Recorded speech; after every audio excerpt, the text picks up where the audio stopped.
VD. Satheesan വാക്കുപാലിച്ചാൽ നമ്മുടെ ജീവിതം മാറും. കഴിഞ്ഞ 10 ദിവസത്തിനിടെ 8 രൂപയാണ് ഇന്ധനവില വർധനവുണ്ടായത്. വി.ഡി. സതീശൻ അധികാരത്തിലേറ്റതിനു ശേഷം 4 തവണയാണ് ഇന്ധനവില വർദ്ധിപ്പിച്ചത്. ഇവിടെ ഒരു കാര്യം പ്രത്യേകം ശ്രദ്ധിക്കേണ്ടത്, വി.ഡി. സതീശൻ പ്രതിപക്ഷ നേതാവായിരുന്ന ഘട്ടത്തിൽ അധിക നികുതി വേണ്ടെന്ന് വെച്ചുകൊണ്ട് ഇന്ധനവില നിയന്ത്രിച്ചു നിർത്തണം, ഇന്ധനവില കുറയ്ക്കണം എന്ന് ആവശ്യപ്പെട്ടയാളാണ്. എന്ന് മാത്രമല്ല, അദ്ദേഹം ഉൾപ്പെടുന്ന UDF ഇന്ധനവില വർധനവിനെതിരെ സമരം ചെയ്തിട്ടുള്ള ആൾക്കാർ കൂടിയാണ്.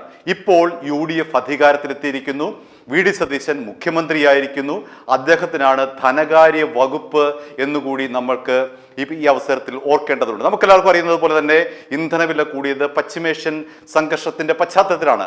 വി.ഡി. സതീശൻ അധികാരത്തിൽ ഏറ്റെടുത്തതിന് ശേഷം 4 തവണയായിട്ടാണ് ഇന്ധനവില വർദ്ധിച്ചത്.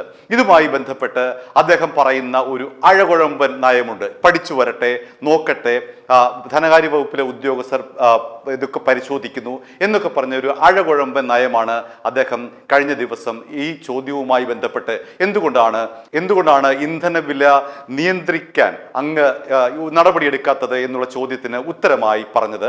അദ്ദേഹത്തിന്റെ ആ മറുപടി കേട്ടതിന് ശേഷം നമുക്ക് മടങ്ങി വരാം. അതിനെക്കുറിച്ച് വിശദമായി ചർച്ച ചെയ്ത് അതിന്റെ ഇമ്പാക്ട് എന്താണെന്ന് പരിശോധിച്ചുകൊണ്ടിരിക്കുകയാണ്.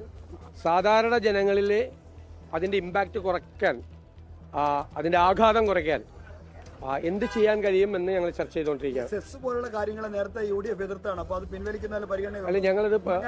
ഞങ്ങളത് പരിശോധിക്കുകയാണ്. അതിന്റെ സാമ്പത്തികമായിട്ടുള്ള സാധാരണക്കാരന് ഉണ്ടാകാവുന്ന പ്രശ്നങ്ങൾ, പൊതുവെ കേരളത്തിലെ പെട്രോൾ ഉൽപ്പന്നങ്ങളുടെ വില കൂടുതലാണ്, അത് നമ്മൾ പരിശോധിച്ചുകൊണ്ടിരിക്കുകയാണ്. കാരണം എന്ന് വെച്ച് കഴിഞ്ഞാൽ ഒരു തീരുമാനം എടുക്കാൻ പറ്റാത്ത അവസ്ഥയിലാണ്, ഓരോ ദിവസം കൂടിക്കൊണ്ടിരിക്കുകയാണ്.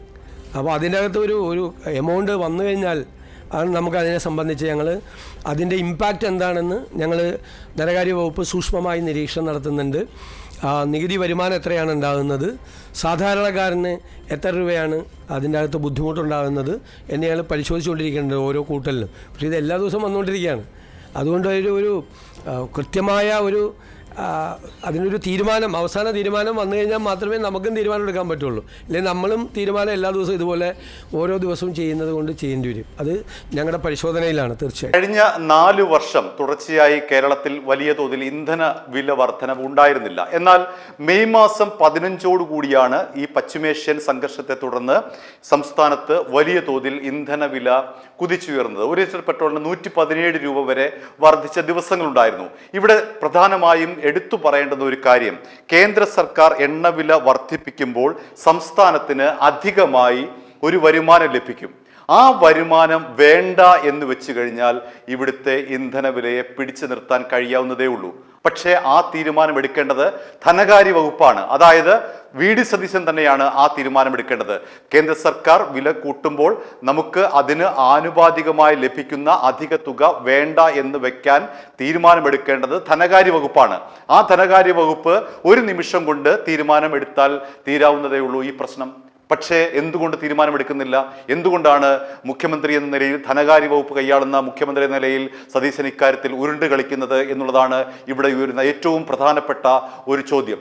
അദ്ദേഹത്തിന് തീർച്ചയായും ഇത്തരത്തിലുള്ള ഒരു തീരുമാനമെടുക്കാനുള്ള അധികാരമുണ്ട്. അദ്ദേഹം ആ അധികാരം ഉപയോഗിക്കുക എന്നുള്ളതാണ് ഇവിടെ ഏറ്റവും പ്രസക്തമായ കാര്യം. ഉമ്മൻചാണ്ടി സർക്കാർ അധിക നികുതി വേണ്ടെന്ന് വെച്ച സർക്കാരാണ്. അതുപോലെ എന്തുകൊണ്ടാണ് വി.ഡി. സതീശൻ നയിക്കുന്ന UDF സർക്കാരിന് ഇപ്പോഴത്തെ ഈ അധിക നികുതി അല്ലെങ്കിൽ സംസ്ഥാനത്തിന് അധികമായി ലഭിക്കുന്ന വരുമാനം വേണ്ട എന്ന് വെക്കാൻ കഴിയാതെ വരുന്നത് എന്നുള്ളതാണ് ഏറ്റവും പ്രധാനപ്പെട്ട ചോദ്യം. ഇവിടെ മറ്റൊരു പ്രധാനപ്പെട്ട കാര്യം കൂടി ഓർക്കേണ്ടതുണ്ട്.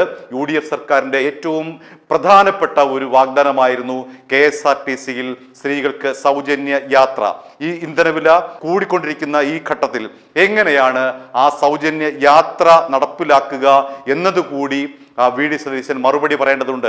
ഈ മാസം 15-ന്, അതായത് ജൂൺ മാസം 15-ാം തീയതി മുതൽ KSRTCയിൽ സ്ത്രീകൾക്ക് സൗജന്യ യാത്ര അനുവദിക്കുമെന്നാണ് തത്വത്തിൽ മുഖ്യമന്ത്രി എന്ന നിലയിൽ വി.ഡി. സതീശൻ നേരത്തെ പ്രഖ്യാപിച്ചത്. എന്നാൽ ഇപ്പോഴത്തെ അവസ്ഥ അതല്ല.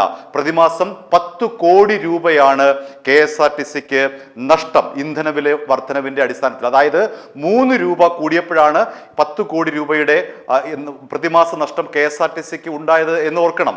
ഇപ്പോൾ 8 രൂപ വർദ്ധിച്ചിരിക്കുന്നു. അപ്പോൾ എത്ര കോടി രൂപയാണ് KSRTCക്ക് പ്രതിമാസ നഷ്ടമുണ്ടാകുന്നത് എന്ന് നമുക്ക് ആ കണക്ക് കൂട്ടിക്കഴിഞ്ഞാൽ വലിയ ഒരു എമൗണ്ട്, ഏതാണ്ട് 120 കോടിയോളം രൂപ ഏകദേശം KSRTCക്ക് വർദ്ധിക്കും. അതുകൊണ്ട് എങ്ങനെയാണ് ഈ ഒരു ഇന്ധനവില വർദ്ധിക്കുന്ന ഘട്ടത്തിൽ സ്ത്രീകൾക്ക് സൗജന്യ യാത്ര നടപ്പിലാക്കാൻ കഴിയുക എന്നുകൂടി വ്യക്തമാക്കേണ്ടതിൻ്റെ ഉത്തരവാദിത്വം VD സതീശന് ഉണ്ട് എന്നുള്ളതാണ് യാഥാർത്ഥ്യം. ചുരുക്കത്തിൽ 2 കാര്യങ്ങളാണ് ഇവിടെ ധനമന്ത്രി എന്ന നിലയിൽ, മുഖ്യമന്ത്രി എന്ന നിലയിൽ VD സതീശൻ കൃത്യമായി തീരുമാനം എടുത്ത് നടപ്പിലാക്കേണ്ടത്. ഒന്ന്, ആദ്യം സൂചിപ്പിച്ചതുപോലെ തന്നെ കേന്ദ്ര സർക്കാർ എണ്ണവില വർദ്ധിപ്പിക്കുമ്പോൾ സംസ്ഥാനത്തിന് അധികമായി ലഭിക്കേണ്ടുന്ന തുക വേണ്ടെന്ന് വെക്കുക, അതോടുകൂടി ഇന്ധനവിലയെ പിടിച്ചു നിർത്താൻ കഴിയും.